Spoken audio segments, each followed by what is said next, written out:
Thank you very much, team. That was a wonderful performance.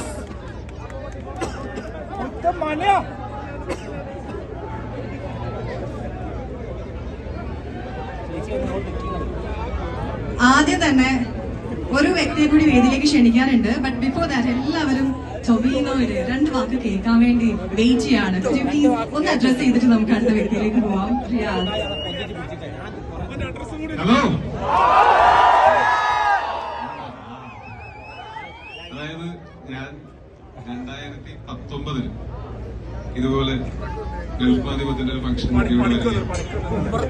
എന്തായാലും അതായിരുന്നു ഇവിടുത്തെ ആദ്യത്തെ ഒരു മലയാളി കമ്മ്യൂണിറ്റിയുടെ അങ്ങനത്തെ ഒരു ഒരുമിച്ച് കൂടൽ. അന്ന് വലിയ ഒരു ക്രൗഡ് വളരെ സ്നേഹത്തോടെ ഇതേ എനർജിയോടെ എന്നെ സ്വീകരിച്ചിരുന്നു. ആ കോൺഫിഡൻസിൽ തന്നെയാണ് ഞാൻ ഇത്തവണ പ്രിയതയിലേക്ക് വന്നത്.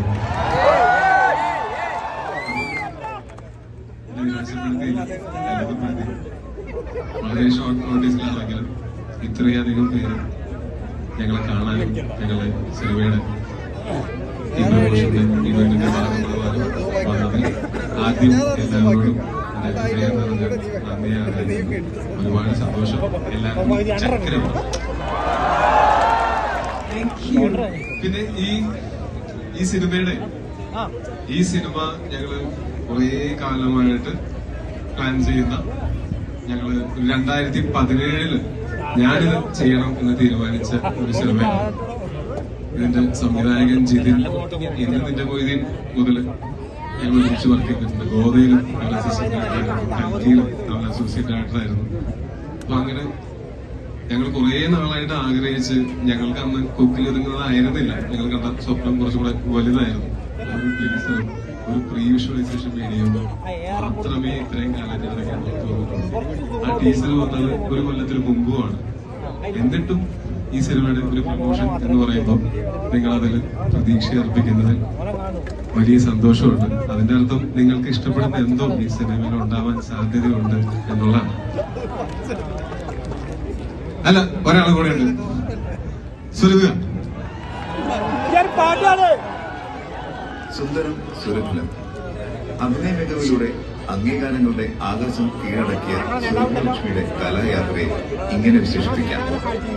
ലഭിക്കുന്ന ഏത് കഥാപാത്രത്തിന്റെയും ആത്മാവിലേക്ക് ഇറങ്ങിച്ചെന്ന് അസാധാരണ കൈയടക്കത്തോടെയും മെയ്വഴക്കത്തോടെയും മെരുക്കിയെടുക്കുന്ന മാന്ത്രികത സ്വായത്തമാക്കിയിട്ടുണ്ട് സുരഭിലക്ഷ്മി.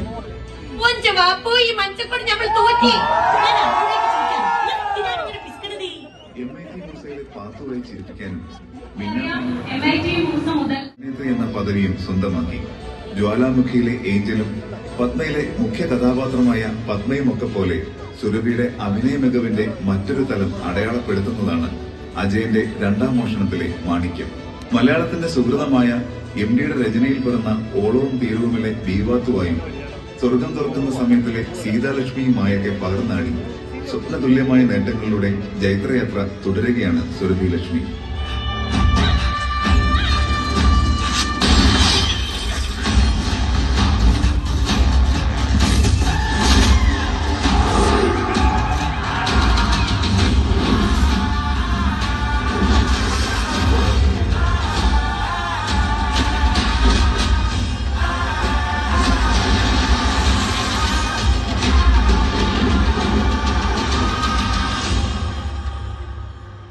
ഓന്റെ കഥയൊന്നും രാത്രി പറയാൻ കൊള്ളൂല മോളെ.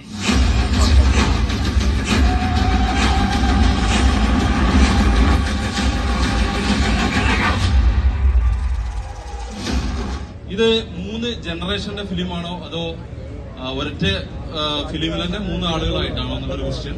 അതേപോലെ ഒരു ക്വസ്റ്റ്യൻ കൂടി, ഈ സിനിമയില് ഗ്രാമത്തിലെ എന്തോ ഒരു അമൂല്യ വസ്തുവിനെ സൂക്ഷിക്കുന്നതിനെ കുറിച്ചൊക്കെ പറയുന്നുണ്ട്. അപ്പൊ ഇതൊരു ഹിസ്റ്റോറിക് ഫിലിമാണ് എന്നുള്ളതാണ് എന്റെ ഓരോന്നോരോന്നും ചോദിക്കും. ഫസ്റ്റ് ആദ്യത്തെ ചോദ്യത്തിന്റെ ഉത്തരം എന്ന് പറഞ്ഞാൽ ഈ സിനിമയില് ഈ 3 കഥാപാത്രങ്ങളും ഒരേ സമയം ഒരുമിച്ച് ജീവിച്ചിട്ടുള്ള ആൾക്കാരല്ല. ഞാൻ നേരത്തെ പറഞ്ഞതുപോലെ I want to make movie with you.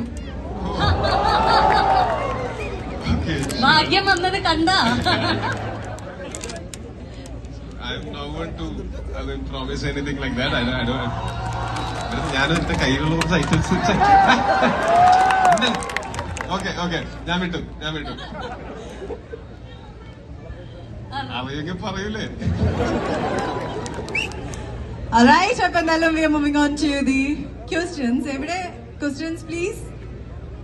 Hi, hello, ഞാൻ ഉമർ അലി. എന്റെ സീനിയറാണ്. ഒരുപാട് അവാർഡുകൾ മേടിച്ചിട്ടുള്ള ആളാണ്. നാഷണൽ അവാർഡ് മേടിച്ചിട്ടുള്ള ആളാണ്. നമ്മൾ ആദ്യം കാണുന്നത് ABCD സെറ്റിലാണ് തോന്നുന്നു. ABCD സെറ്റില് പാവം ഒരു പുതുമുഖമായിരുന്ന എന്നെ റാഗ് ചെയ്തിട്ടുള്ള ആളാണ്.